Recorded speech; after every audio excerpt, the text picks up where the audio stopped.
What's good, YouTube? I'm back with another reaction video. Today we got the dark reality of Drake and Josh. They were never friends. You telling me the whole time time of me watching these niggas, bro, they never been friends, bro? That gotta be a fucking lie, bro. Let's get into it. Their first image of you. We all fell in love with two best friends. Josh Peck, a chubby but lovable outsider from New York, and Drake Bell, a good-looking guitar player from California. The two teens couldn't be more opposite, but their chemistry together was infectious. While we fondly think of the brotherly love they displayed on television, the dark reality exposed by Josh Peck recently is that they were actually never friends. Let's take it back to where Drake and Josh first met, The Amanda Show. This sketch comedy show was basically Nickelodeon's... I had when I finished watching Drake and Josh again, I went on Amanda. I seen this on Paramount Plus. I was like, my nigga, they had a show before that, bro. But that shit was trash. I ain't gonna lie to you. Version of Saturday Night Live starring Amanda Bynes. The show was wildly loved by Nickelodeon fans. Drake Bell was a regular character since the very first episode in 1999. Josh wouldn't become an on-screen regular until seasons 2 and 3. Slowly, he was integrated in the show, and those two had some iconic sketches that we still love today. Drake wasn't very fond of Josh in the beginning because he was the only boy on the show, but they had very similar interests in old movies and comedies. They would bounce funny ideas off each other and quickly developed great chemistry. The producer Dan Schneider got some pressure from the network to come up with another buddy comedy just like Kenan and Kel. While filming one of the last episodes of the season where Drake and Josh fight over a shrimp, Stephen Malaro, who was a writer on The Amanda Show, walked over to Dan and was like, "Those two guys are your buddy comedy right there." 6 months later, Drake and Josh was born. Make sure you're hydrated while watching this video. Drake Bell and Josh Peck. They've grown up on The Amanda Show, battling lobsters, fending off frog puppets, and getting beaten up by girls on a regular basis. So what's next for this dynamic duo? Their own show. Nickelodeon presents Drake and Josh in Drake and Josh. I ain't gonna lie, I miss when life was like this. 2004, 2005, 2006, 2007. The 2000s, bro. That's the last. I feel like that's the last good era. 2000 was most definitely like lit as fuck. I ain't gonna lie. You will notice in this video how all the tropes, storylines, and character traits in the Drake and Josh show turned out to be the exact opposite of how their real-life futures went. Josh went on to be a very successful, popular, and handsome actor. Megan, aka Miranda Cosgrove, went from evil little girl to sweet, unproblematic, successful actor. And Drake went on to plead guilty to child endangerment while still struggling to get his music career off the ground in America. Drake Parker and Josh Nichols were two brothers bound by their parents' marriage, forced to live in the same house, go to the same school, hang out with the same friends while having totally opposite personalities. Josh was the hefty, emotional dork, while Drake was a smooth-talking ladies' man who led a rock band. The first season was a little more typical to any sitcom, coming up with catchphrases and basic plot lines. Luckily, the show got much better after season 1. They consistently got themselves in ridiculous situations and had to either work together or against each other to get out of them, like when they came up with a master plan to sell Gary Coleman grills, which got them in jail. Hey buddy, I'm doing a video, alright? No, I don't got candy. Bye-bye. This is when they were fighting each other over a foam finger. In the beginning, it was very common that Josh was the butt of the joke. I mean, it's very easy to pick on the overweight, goofy kid. Drake, on the other hand, would often be the bad guy. He was lazy, rude, and self-centered. He wouldn't stand up for his brother Josh. He would hang out with girls and friends without him, and basically had a hard time accepting Josh as his brother. As the seasons went on, the audience loved them both. Josh was not a punching bag anymore, and sort of just the sweet, jolly brother who was there for Drake no matter what. Plus, he had lost a lot of weight by the last season, so the fat jokes didn't really work anymore. Drake warmed up to Josh. His character remained the inconsiderate troublemaker, but now Josh was having more luck with girls. He was less nerdy and became more competitive with Drake. Ultimately, at the end of every episode, they resolved their differences and concluded with a happy moment. These two just understood each other when it came to performing. Drake and Josh were the new age Bob Hope and Bing Crosby, Abbott and Costello, Martin and Lewis, Cheech and Chong, Kenan and Kel. They were so good it made us all believe that they were best friends beyond the screen, and I'm sad to admit that that was not the case. Off the show, their lives were pretty normal in the sense that they weren't these mega famous celebrities ducking paparazzi everywhere they go. Plus, remember their target audience was 9 to 15-year-olds who had no way of showing Drake and Josh how much they loved the show. A lot of us forget that in 2005 there was barely any social media, there were no smartphones, no YouTube, no live streams, no follower counts. There was YouTube. We had YouTube, but we ain't had no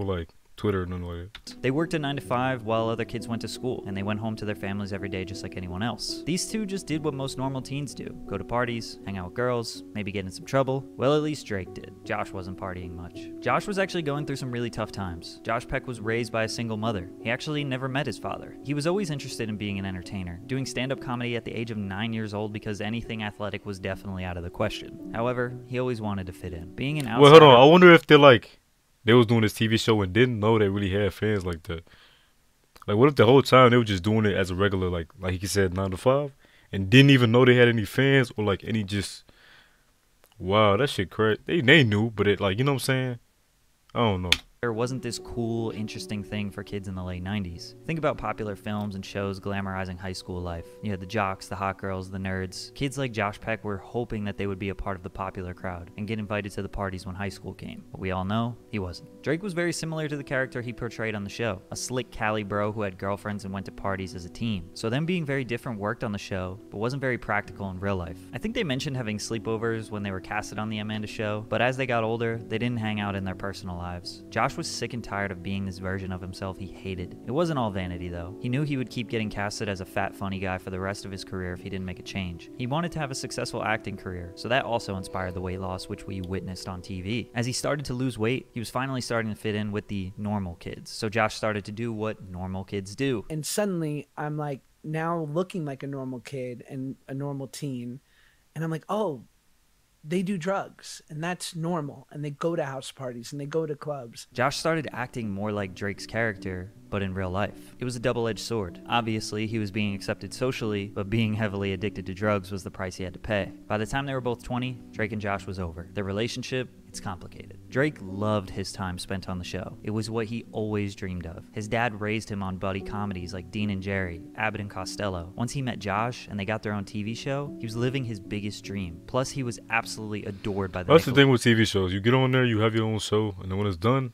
you either fall off hard or you just elevate.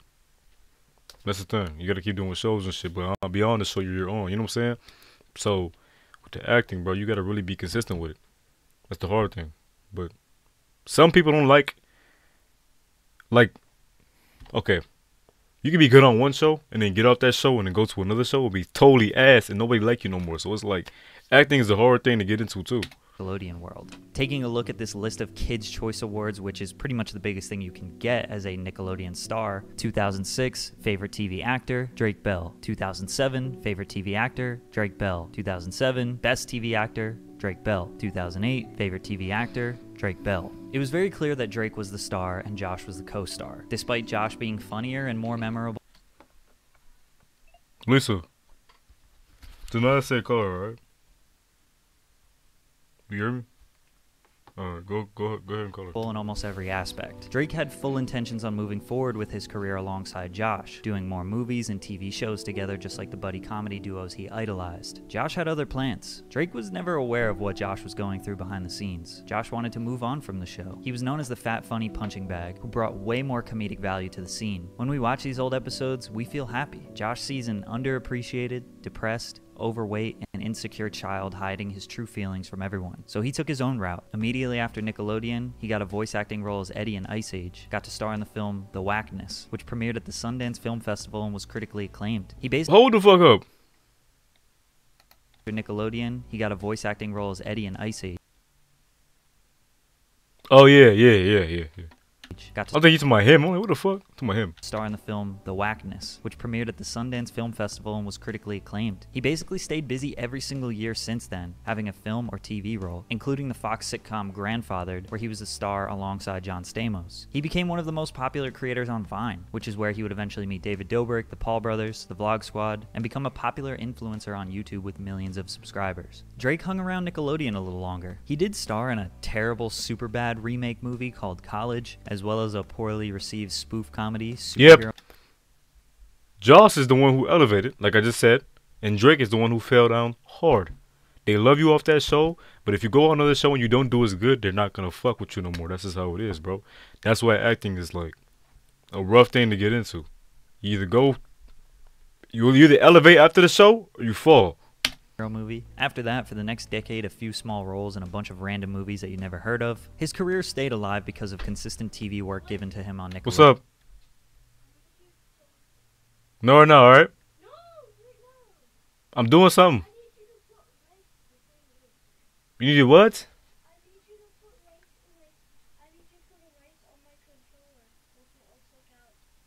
Alright, I'll do it after I finish the video. Look. He did tons of different voice acting roles and one-off shows throughout the years. His music career is actually very interesting. Disney knew how to set up their actors' music careers, whereas all Nickelodeon music careers struggled. Drake has no gold or platinum records in America despite releasing music for the past 17 years. However, in Mexico and various Spanish-speaking countries, Drake Bell, aka Drake Campana, is a huge star. He's had multiple high-charting Billboard singles and albums in Mexico. In some of these countries, he does shows for thousands of people. He speaks Spanish, releases all his new music in Spanish, provides Spanish subtitles with everything he does. Oh, he's doing good then. I'm not really sure how that all happened, but it's been very fruitful for him. In 2014, he filed for bankruptcy, owing over $500,000 in taxes. In 2016, he was arrested for his second driving under the influence charge. Advertising on YouTube helps me reach engaged customers like Jenna, who's been searching for landscapers. He served 1 day in jail and 4 years probation. When you're not invited to the wedding, the message is clear. True colors have come out today. Message is loud and clear. Ties are officially cut. I'll miss you, brother. Summer of 2017, Josh got married to his longtime girlfriend, Paige, and Drake was not invited. The great fallout of Drake and Josh was the new viral gossip piece, and the internet was loving it. It seemed like just yesterday they were roommates playing ping pong and working at the movie theater. We thought Drake would be the best man. Turns out, he didn't even know about the wedding. The story blew up bigger than Drake could imagine. Thankfully, a couple months later, they made up and did some YouTube content together. Back together again. We're all good. Then they both spent the next year or so doing press for other projects, and people just kept asking about the marriage incident. They had already publicly made up, but I guess interviewers wanted the drama. In 2018 and 2019, they made a number of different content pieces together, and it really seemed like their relationship was as good as it can get. Guys, we're together. What else do you want? What's happening, everybody? In 2019, Josh came up with the idea to do a reboot of their classic show. The name of the reboot, Josh and Drake. When he reached out to Drake to read the script, things got weird. The idea was that Drake was going to be a failed musician and Josh was a successful real estate agent. They were basically parodying Drake's real life as a musician in That would have been good, bro. Why did they drop that shit? Mexico, while Josh's character was a totally made-up life. Maybe they were trying to get back at Drake because his character was originally the cool guy and Josh was the loser. The opening line in the very first episode was supposed to be, "Hug yourself, kid," instead of their trademark saying, "Hug me, brother," which would have just been a slap in the face to the fandom. Then it transitions to Drake in Mexico performing at a quinceañera for the daughter of a drug cartel leader, where they are all drinking and doing hard drugs, which leads to a gunfight, and then they don't want to give Drake his money, which is all a super stereotypical way that Americans convey Mexican culture in Hollywood. Drake didn't want to do the Drake and Josh reboot without making some creative changes, because he didn't want to disrespect his Mexican fans. Josh wouldn't let Drake make those creative changes, and shortly after that, Drake started getting into his legal trouble. In 2020, Drake was outed by his ex-girlfriend Melissa on TikTok about how abusive he was in their past relationship, which went pretty viral. Drake denied all claims of physical abuse but admitted he could be verbally abusive like a lot of couples get during a fallout. This story led to multiple other accusations, including one that would make the courtroom. He pled guilty via Zoom to a felony attempted child endangerment and a misdemeanor charge of disseminating matter harmful to juveniles in June of 2021. But Drake was accused of much worse, including sending explicit pictures and engaging in sexual activity with a minor. However, he only admitted guilt of sending text messages that were sexual and then stopped once he was aware of the victim's age. The situation is definitely creepy. And there are a lot of other factors to consider which have been broken down extensively on YouTube. But the internet is not convinced that Drake is innocent of the harsher things he was accused of. His social reputation has obviously been ruined because of this. Which leads us to today. Josh Peck recently made some big claims on a podcast that he and Drake were never friends. Are you guys like not friends? Not really, no. He told a number of different lies on these podcasts that are starting to make fans question everything. I knew that Drake and I didn't stay in touch for the 10 years since we had made the show, but no one needed to know that. Here they are in 2012 at what appears to be a house party. Here they are spending Christmas together in 2013. Here are multiple instances of them hanging out in 2014. In 2015, they had Drake come on Josh's show Grandfathered. I think it's just an opportunity for Drake and I to be working together again, and obviously we love each other. Plus, Drake says that they talked when Josh announced that he was engaged. To suggest that they at least didn't stay in touch is wild. He was surprised he wasn't invited then? If he's going bananas on you? He's surprised. Devin, hold on. Hold on, I'm almost done. But then he takes. Like y'all didn't, listen. I'm doing a video, right? Listen, y'all didn't hear me say, hold on for a second. I'm almost done with something. It's the not listening I be saying. This is what I be talking about, bro. Internet, and he starts writing these tweets that immediately like catch fire, and so then he like leans in and goes on this press tour about how heartbroken he is. Drake tweeted 2 things and the internet dragged him out. Plus, there was no press tour. Then 2 months after that, they made up publicly and made some YouTube content together. After they made up publicly, Drake and Josh throughout the next year would talk about the marriage incident in various interviews. So I think Josh is just remembering things incorrectly. I was at the Video Music Awards and I see him there and he sees me. And I go up to him, like, and this might be the most Sopranos thing I've ever done. And I look at him and I go apologize to my wife right now. Josh literally filmed himself walking up to Drake. Does this look like how a gangster moves? And is that the last communication? Pretty much. The VMAs was in August of 2017. Since then, they have filmed multiple YouTube videos together, worked on a Drake and Josh reboot, and I can only imagine they spent time together in their personal lives as well. That is not even close to the last time that they've had communication. Drake just recently started a podcast called Drake and Janet, with the same branding, which is just kind of weird, bro, like let it go. Drake still says nothing but good things about Josh and wants nothing more for them to be friends again. After all, the Drake and Josh show was the biggest and most successful thing that Drake has ever done, which isn't the same thing for Josh. He has absolutely destroyed his social reputation, and him repairing his relationship with Josh might be the only thing that could win over the people's trust again. However, it's pretty evident that Josh wants nothing to do with Drake. While he may be lying about them never being friends, he has made it very clear that since the show ended in 2007, he wanted to no longer be the secondary character, the fat funny guy, Drake's sidekick, and he worked extremely hard to build a career off his comedy and creative vision. Who could have ever guessed that their real life situation would turn out exactly like the episode Josh has done? Come on, dude, I said I was sorry. Yeah, I heard you. Well, stop being mad at me. I'm not mad at you. I'm done. What is that supposed to mean? I don't want anything to do with you anymore. Josh, what? Look, I'm sorry. Well, look, let me finish, okay? I was wrong, okay? I was wrong. I remember this episode. I need you more than you need me.